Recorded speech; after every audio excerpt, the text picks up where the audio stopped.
Do you think learning is about more than just a diploma hanging on your wall? What if it's really about the skills and experiences that you can actually put into action? I'm Dr. Cristi Ford, and today I'm joined by Dr. Garrison Duncan, a passionate advocate for competency-based learning.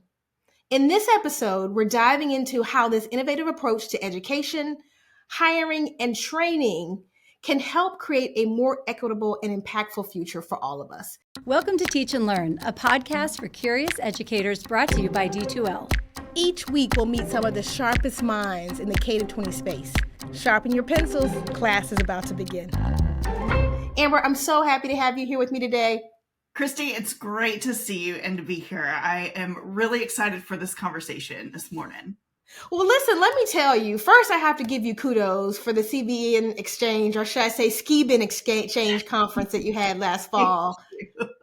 We love convening the community, and that is our one, we call it our love and language, and our gift is bringing people together and helping them to just celebrate the hard work they're doing and share ideas with each other. So thank you for joining us, and for D2L for your amazing sponsorship of us since the beginning of CBExchange. We're so fortunate.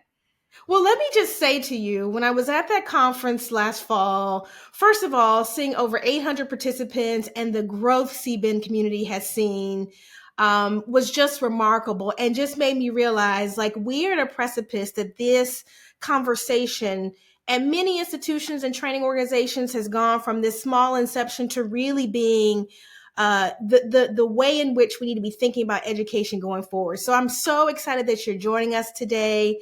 Before I jump in and ask a couple questions, maybe for our listeners, let me just do a little bit of context setting. Amber is the Executive Vice President of Competency-Based Education Network. You will hear us refer to it as C-BEN on this episode for short. Competency-based education, or CBE, or mastery-based education. We're going to talk a little bit about each of those kind of technologies and terminologies more specifically. But what we're finding is, and what I'm seeing is, CBE is gaining momentum across higher education. That many may not fully understand what it is and how to action it. But what I am seeing on campuses is that it matters more so now than ever. And so, before we dive into what you do at C-BEN, can you just maybe do a little context setting for the listeners around what competency-based education is, and maybe how it differs from the traditional models that we see in higher education? And then maybe leave us with, why is this a critical conversation for the future of learning and work development? Mm-hmm.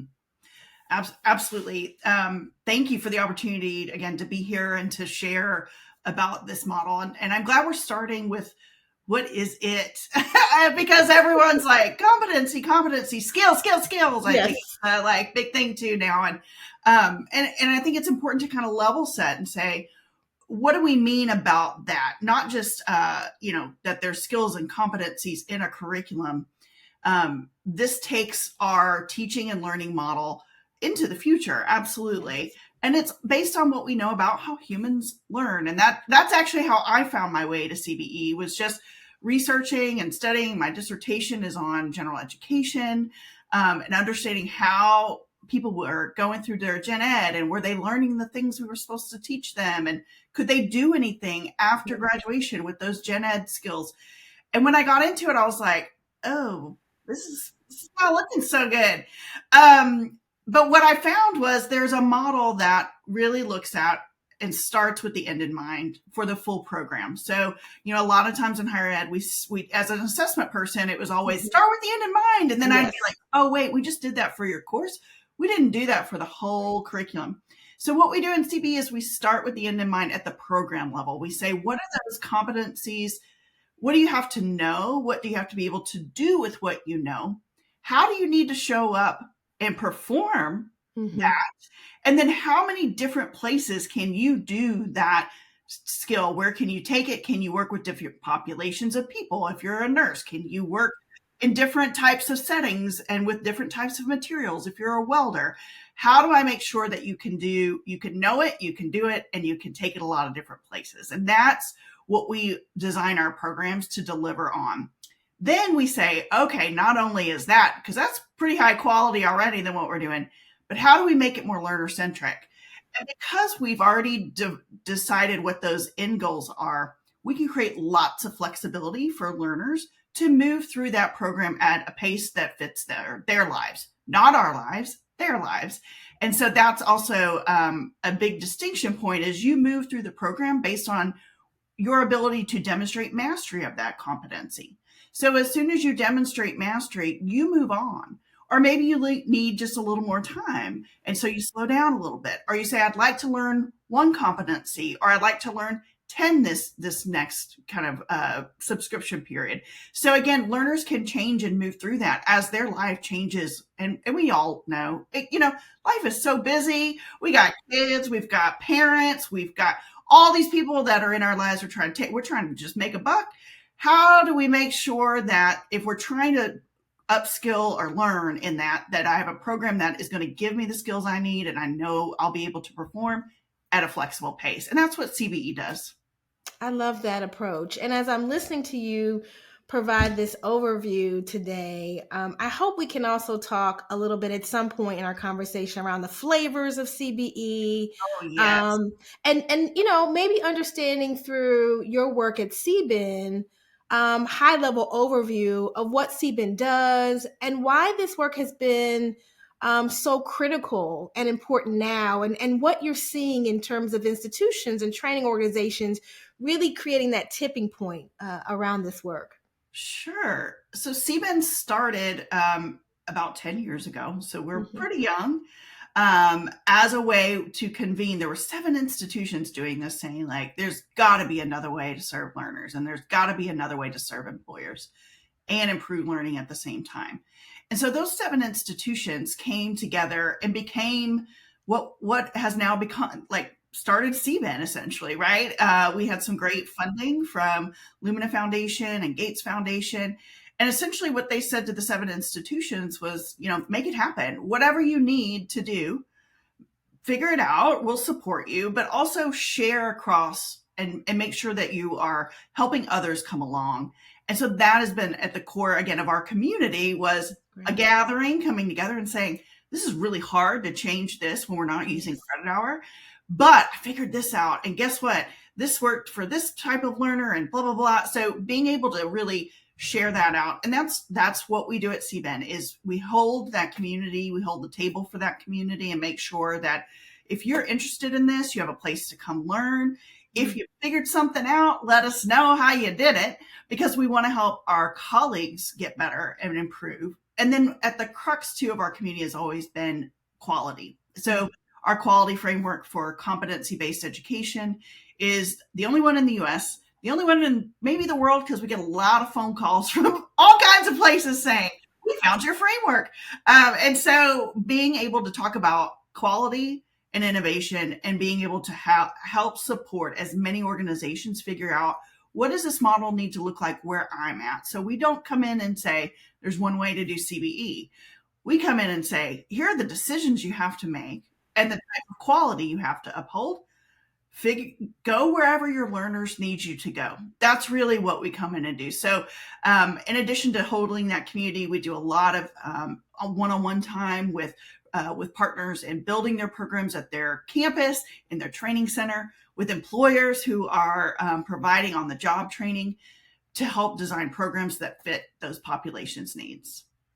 That's fantastic to hear. I think one of the things I really love about the work that you started, CBEN has started 10 years ago, is really creating these communities of practice, right? Like giving people an opportunity to come together, to coalesce around some of these wicked challenges, to really figure out, like, how do we solve this work? And so, I think for me at D2L, as a global organization, learning organization, in my role as Chief Learning Officer, I've seen such a global adoption. You talked about global institutions and organizations finding you in the quality framework.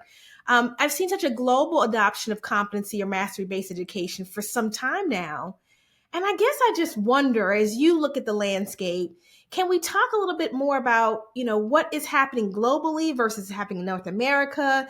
Are there things North America can glean from other parts of the globe to really catapult this work? Yeah, absolutely. It's so fun to look around, right, and see like who's doing what. And I think to your point, a lot of this conversation about how do we make sure that people are getting what they need out of education, and some very interesting models coming up that we were learning from across the globe. So when I think about the Bologna process, and back in when the European Union was saying, how do we all agree on what should be in degrees? Like and then how do we define that with employers? And so they went through that unifying process, and then did a process called tuning, which was to say with the employers, tell us what is mastery, what's the level of mastery, and then we're going to go back and tune our curriculum up to that, is what the words were used. Well, in the US, we don't have that centralized infrastructure. We're seeing it in Singapore. So, Cristi, as you know, we hosted last year our first Asia and Pacific conference with Singapore Institute of Technology. And they have Singapore Skills Future, which is pretty cool. Look it up, because you can go online as a citizen, find out, here are all the skills programs I could take. You've got a little bank account with Skills Future, and guess what? The government's put your Pell kind of type evidence or money in there, and you just go get the skills you need. And so again, some of those more centralized pieces are in place that allow for, I think, the growth of CBE. And a lot of that has been top down. So countries saying, let's go this direction. Here's the skills you need, and let's go education and training. We don't work that way in the US. We like a federated approach, right? So thinking about the ways that we help our organizations move forward, a lot of this has come from the ground up. And it's come up in particular industries. If you producing industry frameworks like in cyber, manufacturing, green energy, places where they're saying, here's the in-demand skills that are needed on the job for these types of roles, and who can help us get there. And so it's been this voluntary process of who's willing to come to the table and get the work done. And that's why I think this feels like a urgency now, is because we're trying to figure out how we catch up with where the economy is going already, because we didn't have the benefit of saying like, oh, we've been thinking about this for 5 years, we already updated our programs, look, we're ready to go. We're now saying, oh my gosh, the economy's changing. AI's, crashing into everything, changing everybody's jobs. How do we make sure that we're preparing people for the future? And saying the only way to probably do this is to sit down and think about those competencies and skills and make sure that people don't just know things. We've done that for, hundreds of years in higher ed. We are great at dissemination of knowledge, and people do need to know things, but they got to be able to do something with it. And I tell people all the time, no one's going to pay you to sit around and just know things. Right. That would be a great job. That's nobody's job. So how do we make sure that they can do something when they leave us? Yeah. And that demand for quality, and that is coming from our citizens. It's coming from our government. And so how do we restore public trust in education is by making sure we deliver on what people need to be successful in the world, to go get that increase in wage, to make sure that our economy can run. And it's by focusing on skills and getting people through the program as quickly as they can go through it, and making sure that we honor what they already bring to the table. That's something else in the model. It's very easy to do credit for prior learning, because we already know, here's what you have to know and be able to do. What are you already out there doing? All right, here's what you have left to learn. Keep going. Those are the things that people are asking for in our system, and we've got to move and pivot quickly. And so we are seeing, you mentioned our conference grew by 200 people this year. We're seeing more and more of the conversation, again, in our system shift to skills and thinking about what people have to be able to do. And so that is this moment in time. But I think, again, we're kind of catching up. I do think a lot of times we will pivot in ways that other countries can't, though. So in the way that top-down infrastructure works, those skills frameworks are created in 5 years. That alignment process happens every 5 years. What we're learning right now is that's too long. And so you can't wait 5 years to do a program review. You can't wait 5 years, because the skills change in that amount of time. Dramatically. I just sat down with some math faculty who were with the hospital employing nurses, saying, nurses don't do that anymore. Right. Machines do that. They Yeah. don't have to, like, that's just not in their wheelhouse. They don't have to do Yeah. that. And the faculty going, oh my gosh, how would I have known that? But that is a change that's happened so fast. So we got to stay much closer in with our employer community and making sure that we are being ready to be responsive as quickly as the labor market's changing.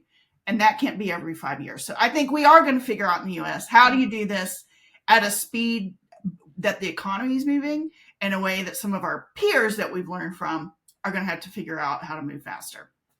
Man, you just have said so much great intel and information in that response there, and you make me remember. To your point, had the time last fall to be in Singapore at a Minister of Education's conference that was focused on skills, global skills. So, you do point out that there is a different infrastructure in place in other parts of the globe that do allow for some of these conversations to happen. I also agree with you. The advent of LLMs and the way in which that is changing, different areas and different sectors of business, I think is a really critical piece. And so, as I listen to you talk about this grassroots approach and thinking about employer engagement and these competency frameworks, I'm just wondering, as you're looking and working with more educational institutions that are collaborating with employers, you had a great panel on at the conference that talked about some fantastic work happening in California. Like, how do higher education institutions collaborate with employers to develop these competency frameworks? And to your point, it can't be every 5 years. Like, how do we change this narrative around the cadence and the pacing of this that reflect the ever evolving needs of what we're finding in the workforce? Yeah. I think the biggest lesson I would say there is don't go it alone. Mm. And a lot of times in higher ed, that's what we start. We think we solve problems. We do. That's what we do in higher ed. But don't solve it alone. This is not a problem that I would say, unless you've got one employer that only hires from you, there are other people trying to make sure that they're preparing the workforce for those roles. So I'll go back to nursing, since we already talked about nursing. In a community, if you think about even my small community here in Pensacola, Florida, where it snowed last week, it's crazy. But we have 5 hospitals in our area. And the volume of nurses that those hospitals need cannot be met by one institution of learning in this city. It takes a collection of us. So that's where the collection saying, how do I go to those employers? How do we go together and say, we're going to agree on the sets of competencies and skills that are necessary to be successful in your hospitals? You're hiring all the same people. And my flavor of it is the same as your flavor of it at the end of the day, right? And so let's go together. So that's also what happened in that Central California 11 community colleges worked with the farming community and worked with the manufacturers, people who are giving us our almonds, bringing us all our fruits, all of those things. And those 11 institutions created one common ag tech certificate to upskill farm workers for the new jobs that are coming because of AI and technology. And so again, thinking about their goal in that project is to reach 4,000 learners. And again, saying we can't do that by ourselves, but 11 institutions working together, providing working for a common curriculum and a common set of competencies, we can do that together. And the faculty built all that together and have rolled that out at their individual institutions. And they still teach, and they're still the arbiters of expertise. And if these students are getting to mastery, but again, the collective is how they did that, Cristi, and they have a continuous conversation with those employers.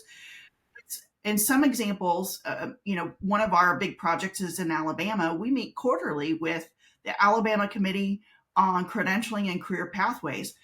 And that committee has 14 industry councils that meet and look at what are the in-demand jobs, what are those skills, do we still have the right information that we're feeding to education and employer training providers to our citizens, because we want to make sure everybody has the right information about that demand sequence. So again, that gives you in window into it's not every 5 years. Sometimes it's every year. Sometimes it's quarterly, just to check. But again, I think those are very important ways to don't go it alone. Either your state or your workforce region can be that incubator, your chamber of commerce in your city or your Region could be that. But hook yourselves up with a partner who's also trying to be a bridge between education and workforce. And there's lots of people out there who can help you do that, in addition to working with your peers to say, I love that. we can do this together. I love that. And when you say don't go it alone, what I also hear you saying is you have to challenge the status quo around historically how institutions have engaged with employers, that it's not about one institution, it's about a consortium of institutions, it's about a consortium of employers. And so to really be able to lift all sails around this work, it has to be a concerted effort where we all come together for the good of the community and the students or learners who are working in these industries to really make this change happen. And so I think that's, if nothing else, is a note that I will take away as I'm talking with institutions around how to really think from a macro level around some of this work. Yeah, absolutely. I love that. Absolutely. I love that. Don't wait till the end to say, I brought you some graduates. I don't know if That's right. somebody. That's right. Like, That's right. Do I know you? But yeah. Let me ask you, just move us on. Gosh, I have so many things I want to ask you. So let me just move us on a little bit in terms of some of the work I get to do here at D2L. As Chief Learning Officer, I can tell you that there are many institutions and organizations I've had the opportunity to collaborate with who are working with D2L to empower their skills forward or competency-based approach. And so I guess I want to understand what you're seeing in ways of educational institutions effectively leveraging technology to address challenges in implementing CBE, and what innovations do you foresee playing a pivotal role? Oh, good question. Well, I'll start with, we love D2L so much, we put our own Competent U professional development in your platform. So we would be remiss not to say, go check out Competent U to get a real live, learn your CBE skills and how to be a great CBE professional and see Brightspace, first up hand.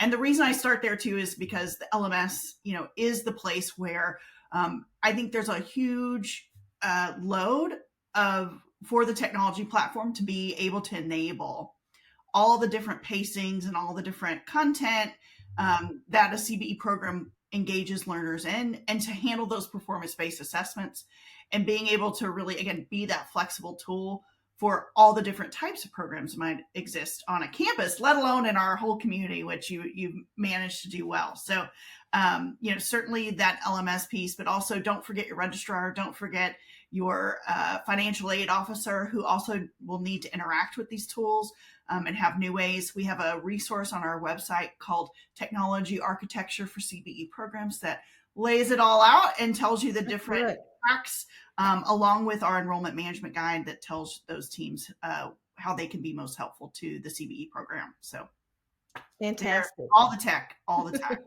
That makes sense. So if we move on to talking about moving from technology, talking to the skills validation piece, I want to talk a little bit about the Center for Skills by C-BEN. I understand that this is a partnership that has been really about reimagining skills validation. Can we talk a little bit more about what the partnership is about and why this work is so important in building the workforce of tomorrow? Sure. Thank you. I'm so excited about this. So given we were just talking about, to move forward, you have to demonstrate mastery, what you know, what can you do, where can you go do that work, right? So in CBE, we've been working for a long time on skills validation, and that means we have to use performance-based assessments. So we are still early on, maybe in a formative assessment, using multiple choice tests to make sure that you've gotten that theory or you can recall some of those things. But then again, we don't stop there. You have to go do that in the most authentic setting possible. That might actually be at work, or that might be a simulation we've created, or things like that. So that performance is what we're looking at. Somebody has to do something, and we have to score that across faculty with common criteria and say, did this person reach those expectations of mastery? So again, we've been doing this for 10 years in CBE. And lo and behold, here comes the skills-based hiring conversation. The employers are like, we want to use skills. We need validated skills. And so we said, you know what? We know a lot about some validation of skills. So how do we use assessment as a way to build trust in skills so that people can use them for further education and further employment? So how do we help the field reimagine what assessment needs to look like It is this performance based. How do we help all of us understand the types of evidence that people will need to have with them and carry with them as they're looking to go get hired? So you started off saying, is the diploma, and I've seen your diploma on your wall, mine are kind of back here somewhere. Is this diploma going to get me in the door? And what we're learning is it's interesting, but the employer wants to say, what's in that? What did you do? And I want to see evidence of that. And so we are also seeing new learning and employment records that are a digital nature of your learning record that capture the definition of your skill. What is that we called that? What did you do to demonstrate that? There's the performance evidence that you did, the actual assessment. Maybe the rubric is in there, so that when I show up to the next place with it and I take that to the employer and say, you should hire me, they see exactly why Dr. Ford at University of D2L verified that skill, validated that skill for me, and can say, that's exactly what I want to hire somebody to do. Come work for me. Or they show up at their next education provider and want credit for prior learning. Yeah. We now have the necessary evidence to make better decisions about what somebody knows and what they can do, versus saying, I'm comparing course content to course content, and I'm assuming you got skills out of that. Yeah. We're now saying, how do I look at what you can actually do? And that's where, that skills validation conversation comes into play, is who's validating it? What did they use to validate it? And can I see the evidence? And that's where this partnership is made up of HR professionals, military, K-12, higher ed, anybody who's thinking about, how do I validate skills? They're part of this conversation, setting the tone in this direction for us so we can all move together and make the right decisions about assessment for the future. I love this work because it allows us to kind of double down, and this work is hard, right? Like if we are talking about it very generally, that it is impactful work, it is meaningful work, and it's necessary, but it is complicated work. And so hearing that C-BEN is really focusing on skills validation, really helping institutions, working with HR, like all of these parts of the ecosystem are really needing to work together to be able to make sure that this is valuable. And how do we move this work forward? That's right. That's right. But from an employer's perspective or side of things, as you talked about, even with the center, can you tell us about that and what you're hearing from employers? What do they need in this evidence to make this shift? Like, kind of make it tangible for those listening to understand how we need to start to differentiate this a little differently now than we have in the past. Absolutely. I think early on in this conversation, all of us I've been guilty of it. We're like, look in our curriculum, we do this. Right. And here's this like skill. But again, I didn't assess it. I can't tell you where they learned that. I can tell you they passed 70% of some of this, right? Like, that's where we found ourselves. Alabama was with a set of institutions, and we were with employers, and they started asking, like, okay, I'd love to move to skills-based hiring, but where are the skills? Where's this?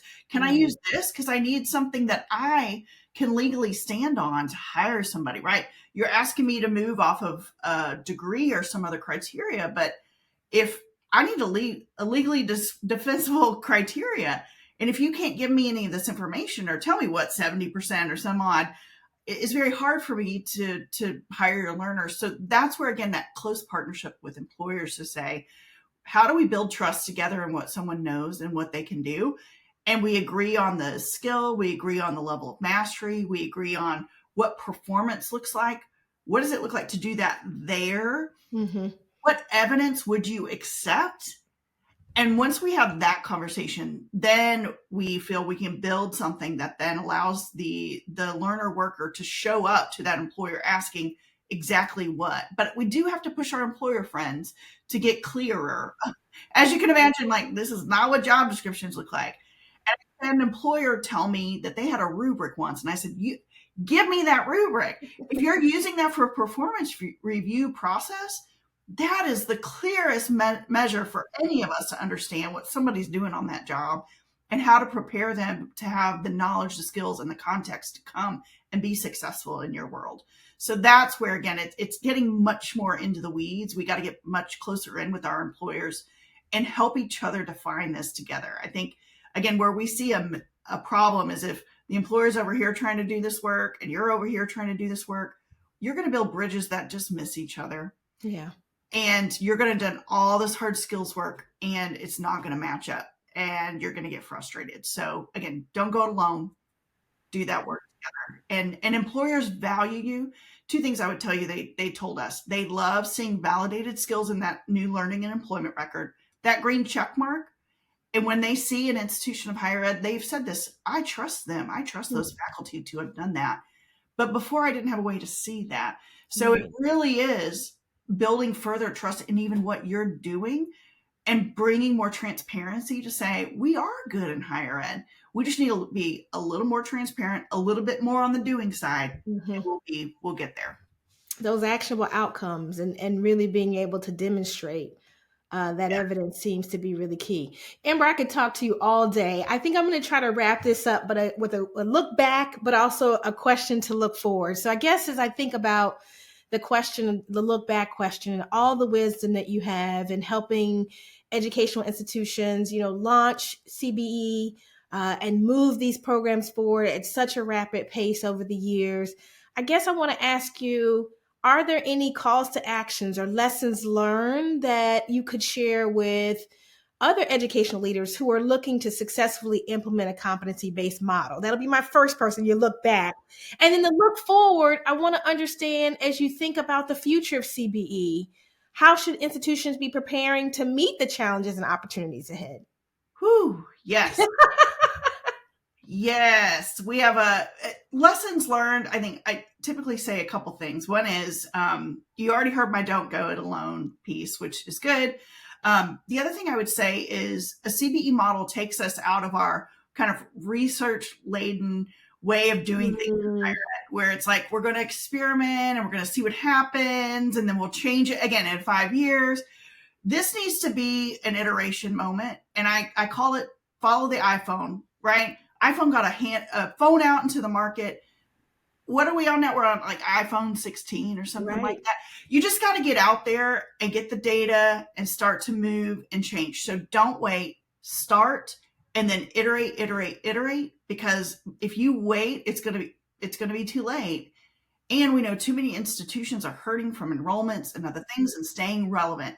Get in the game now, because if you wait too long, it's going to be too late. The other thing I would say to institutional leaders, in that same vein of pilot, don't pilot in one program, because your infrastructure for the institution has to shift completely, right? We said we're going to break all the technology. Well, if everybody feels like we're doing it for this one little boutique program, they're not going to change, and they're not going to support those faculty. We've seen that over and over. So try three programs, and as one gets out the door and running, add the next layer in and the next layer in. So institutions that make a commitment to the infrastructure and moving programs that direction have been much more successful. Yeah. So that would be my biggest guidance there. And then for the future, what I do hope, and I do think we are coming to, is much more consensus and collaboration across institutions to solve for the issues we have today. That yes, we are unique missions and we're going to serve unique populations of people. But again, in that nursing example, being able to come together, we just finished a project with Kentucky, the state of Kentucky, that's looking at, can't we, if gen ed is the same, we should all be able to agree that this is what we're supposed to be teaching learners. Can we go together? And so and it takes time, again, to be able to get in the weeds together, have that time together. But we have a lot more in common than we do not. And so being able to, again, turn back as a community of higher education to that state and say, we've got this and we've got this together and we're going to scale. We can serve every person in this state. That is where I think we are headed. And again, protecting the unique missions and the unique faculty who will have that expertise in those places. But being able to collectively and more systemically say to our states, to our citizens, we got you. We're going to make it through this big economic change in time. And everybody's going to get what they need out of learning. That's where I think ultimately we're going. And I hope we get to, because that's, again, the way that I feel pretty strongly we bring people back in the door we serve people for what we all are mission centric in our hearts to do. And so let's do it together. I love, love, love those predictions and lessons learned. And I will say, I am so impressed and proud of the work that you're doing and C-BEN is doing. I absolutely believe that competency-based education is the future of how we reimagine this work and the future of work. And as we think about upskilling and lifelong learning or lifelong life learning, as Michelle Weiss calls it, like we all are a part of this ecosystem. So Dr. Amber Garrison Duncan, thank you so much for being here with us today. Thank you, Dr. Ford. Please check out the work that Amber and the team at C-BEN are doing by visiting c-ben.org. And while you're there, please take a moment to sign up for their newsletter and learn more about the Center for Skills by C-BEN. Thank you for our dedicated listeners and curious educators everywhere. Remember to follow us on social media. You can find us on Instagram, X, LinkedIn, or Facebook at D2L, and subscribe to the D2L YouTube channel. You can also sign up for the Teaching and Learning Studio email list for the latest updates on new episodes like this one, articles, or even masterclasses. And if you like what you've heard, remember to rate us, review it, share this episode, and remember to subscribe so you don't miss a thing. Bye for now. You've been listening to Teach and Learn, a podcast for curious educators brought to you by D2L. To learn more about our K through 20 and corporate solutions, visit d2l.com. Visit the Teaching and Learning Studio for more material for educators by educators, including masterclasses, articles, and interviews. And remember to hit that subscribe button. And please take a moment to rate, review, and share the podcast. Thanks for joining us. Until next time, school's out.